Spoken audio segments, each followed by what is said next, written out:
రండి. ఇప్పుడు మనం ప్రపంచంలోని చాలా ఎత్తైన, చాలా పొడవైన అటల్ టన్నెల్ సొరంగం చూద్దాం రండి.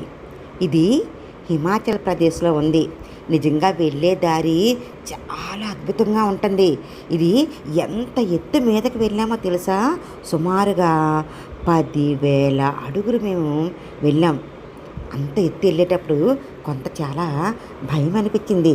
కానీ అది చూడాలని ఆ ఆశతో ఆ భయం అంతా కూడా పక్కన పెట్టి వెళ్ళడం జరిగింది. వెళ్ళే దారిలో అద్భుతంగా పొడవైన చెట్టు, మంచు పర్వతాలు, ఇవన్నీ కూడా అవన్నీ చూసుకుంటూ అలా అలా ఆ ప్రాంతానికి మేము చేరుకున్నాము. మేము వెళ్ళేసరికి అక్కడ ఎంతమంది జనాలు ఉన్నారో తెలుసా?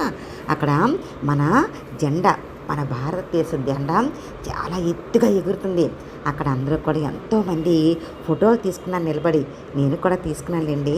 నాకు కూడా ఫోటోలు అంటే సరదానే కదా. అవన్నీ తీసుకొని అలాగా చాలాసేపు అంతమంది జనాలు చూసేసరికి చాలా ఆనందం అనిపించింది.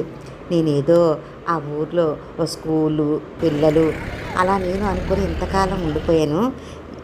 బయటికి వచ్చేదాన్ని కాదు, ఎక్కువగా స్కూల్కి సెలవు పెట్టడానికి ఇష్టం ఉండేది కాదు. కాబట్టి మరి ఇప్పుడు రిటైర్ అయిపోయాను కాబట్టి అన్నీ చూసే అవకాశం భగవంతుడు కల్పించాడు. నాకైతే లేదు. నిజంగా నేను వస్తానని ఇలా చూస్తానని అయితే అనుకోలేదు. నిజంగా చూస్తూ ఉంటే ఎంత నిజంగా మనసు నిండిందంటారే, అది మనందరికీ కడుపు నిండడం తెలుసు. ఏముంది, కడుపు నిండా మనకు నచ్చిన ఆహార పదార్థాలు, ఒక్కోసారి నచ్చనివి కూడా ఆకలితో తినిస్తే కడుపు నిండిపోతుంది. కానీ మనసు నిండడం, అలాగే కళ్ళు నిండడం, కళ్ళు కూడా ఎంత ఆనందాన్ని అనుభూతిని అనుభవించాయో నేను అది పొందాను. ఇప్పుడు ఈ అటల్ కెనాల్ గురించి కొంత నేను చెప్తాను మీకు. ఇది హిమాచల్ ప్రదేశ్లోని పిర్పంజాల్ పర్వత శ్రేణి ప్రాంతాల్లో ఉందన్నమాట. ఇంకా రోహతాంగ్ కనుమ కింద నిర్మించిన ఇది ప్రపంచంలోనే చాలా ఎత్తు. మరి ఈ సొరంగంలో నుంచి వెళ్తూ ఉంటే ఒకలాంటి అనుభూతి భలేగా అనిపించింది. రేపు చూశారు కదా మీరు ఆ లైట్ అన్నీ చూస్తున్నారు కదా. అంతేకాదు దీన్ని ఎవరు ప్రారంభించారో తెలుసా?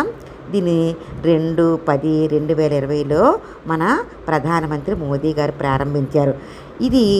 ఇది కట్టిన తర్వాత, ఈ సొరంగం కట్టిన తర్వాత అటుపక్క రాకపోకలన్నీ కూడా 24 గంటలు జరుగుతూ ఉంటాయి.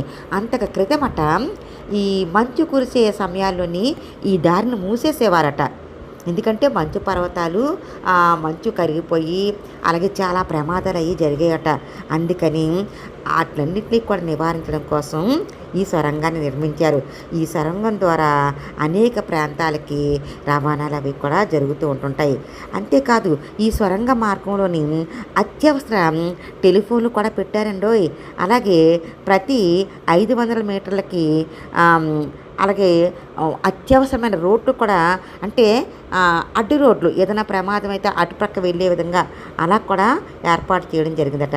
అంతేకాదు ప్రతి 150 మీటర్లకి సీసీ కెమెరాలు కూడా ఏర్పాటు చేశారు. ఎందుకంటే ఇది చాలా పొడవైంది కదా. ఈ మధ్యలో ఏదైనా ఇబ్బందులు అసౌకర్యాలు కలిగితే మరి అవన్నీ ఉపయోగించుకోవాలి కదా. ఎందుకంటే ఆ సొరంగంలో వెళ్ళేటప్పుడు మన ఫోన్లు అస్సలు పనిచేయవు.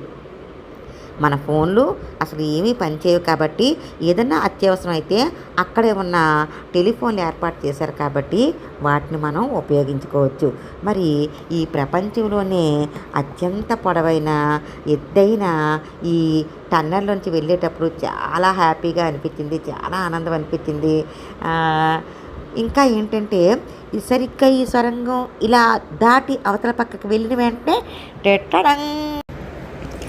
ఎత్తైన మంచు పర్వతాలు మనకి స్వాగతం పలుకుతూ నిలుచుంటాయి. వాటిని చూసిన వెంటనే మనకి ఎంత ఆనందం అనిపిస్తుందో. ఎందుకంటే మంచు పర్వతాలంటే ఎవరికైనా కూడా చాలా సరదాయే కదా. పైగా మనం అంతా కూడా చిన్నప్పటి నుంచి చదువుకున్నాము ఈ హిమాలయ పర్వతాలు వీటన్నిటి గురించి. అలాంటి ఒక్కసారి వచ్చి మన కళ్ళ ముందు నిలుచుంటే ఆహా అద్భుతం, మాటలతో వర్ణిస్తే అవుతుందా? అందుకనే మీరంతా కూడా నాతో పాటు చూసారు కదా ఆనందంగా ఉందా మీకు కూడా? మరి ఇలాంటి అనేకమైన ప్రాంతాలకి భగవంతుడు నన్ను వెళ్ళే దారి చూపించడం వల్ల వెళ్తున్నాను కాబట్టి ఇలాంటివన్నీ నేను చూపిస్తూ ఉంటాను. మరి ఇప్పుడే నా ఛానల్ని సబ్స్క్రైబ్ చేసుకుంటారు కదా. మరి అలాగే మీకు నచ్చుతున్నాయో లేదో, అలాగే నేను చెప్పే మాటలు కూడా మీకు అర్థమవుతున్నాయో లేవో ఏదైనా విషయాలు కామెంట్ చేయొచ్చు కదా. అసలు చేయటమే లేదు, ఏమీని చూస్తున్నారు, ఊరుకుంటున్నారు. ఓకేనా? సరే, బాయ్ బాయ్. మరొక ప్రాంతం మళ్ళీ ఒకసారి చెప్తాను. ఓకే, అంతవరకు bye. Thank you for watching.